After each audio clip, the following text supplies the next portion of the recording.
Ақтауда Қазақстан Республикасының мәдениет қайраткері айтыскер ақын Мелис Қосымбаевтың «Қасқырдың арғы тегі қазақ шығар» атты кітабының тұсаукесер рәсімі өтті. Шараға облыс басшысы Нұрлан Ноғаев пен ақынның өнердегі ұстаздары мен ізбасар інілері қатысты. Шығармашылық кеште сөз алған аймақ басшысы ақынның тәуелсіз еліміздің мәдениетіне қосқан елеулі үлесін ерекше атап өтті.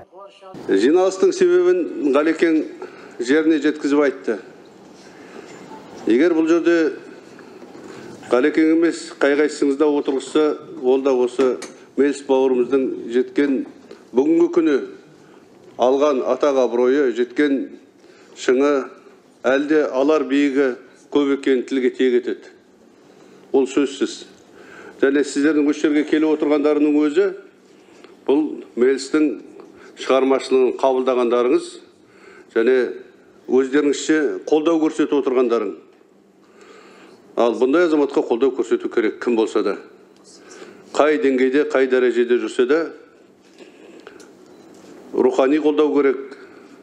Қазір жалпы ешкімнің қазанына ет салып атқан жағдай емес, бірақ осындай рухани өмірде кездесіп жатырған кезде бір жылы сөзімен «Ай Мелис, соның ай» деген әңгімеге бір көтеріліп қалатын жағдай осы. Мелис Қосымбаев өзіндік өрнегі бар айтыскер ақын, оның қыннан суырылған алмас қылыштай шумақтарындағы жарқ-жұрқ еткен өткір сөздері талай жастың айтыс өнеріне мойын бұруына себепкер болған. Рухани кешке қатысқан ақынның өнердегі ізбасар інілері жарыққа шыққан кітап халықтың байырғы төл өнерінің жаңаша леп алуына себеп болды дейді.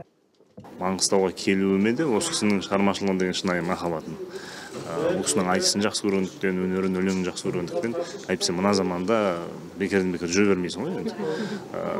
Өзім еліктеген, өзім құмартқан, творчествосын сыйлаған тұлға ретінде бұл арнайы келіп отырмын. Айтысы, жалпы шығармашылығы өзіме қызық бірден-бір ақындардың қатарында Мелис Қосымбаев бар.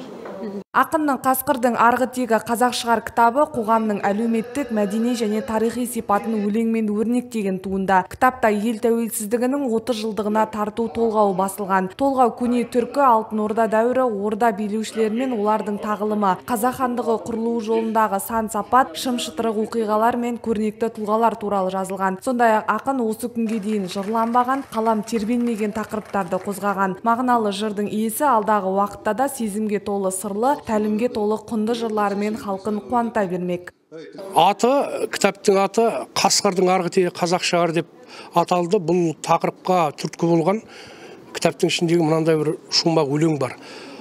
Арланға өнердегі азақ сыңар, жаныңды жануарлар қажап шығар.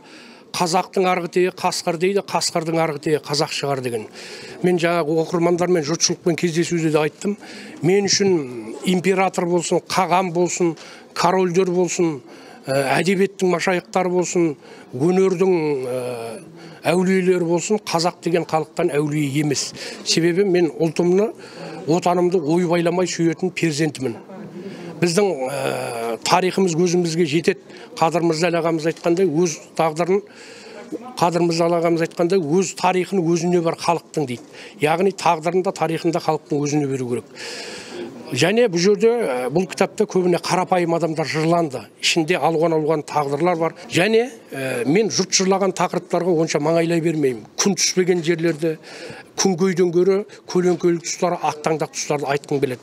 Бұл жаңа Маңғыстаудың тарихы, қазақтың тарихы өз алдына жалпы адамзатқа ортақ құндылықтар, оқырманды ойландыруға талпынған әрекеттер бар ішінде. Және ақынның міндеті ақыл айту емес, өлең жазып көзіңді бақырайту. Яғни көзің бақырайатын өлең жазу. Шығармашылық кешке жиналғандар ақынның өнеріне бөлек қызықты оқиғаларымен бөлісті. Сондай-ақ жиында айтыскер ақынның сөзіне жазылған Маңғыстау сағыныш әндері де орындалды. Дәметкен Саматқызы, Мұқағали Нұрдәулет, Ақтау Ньюс.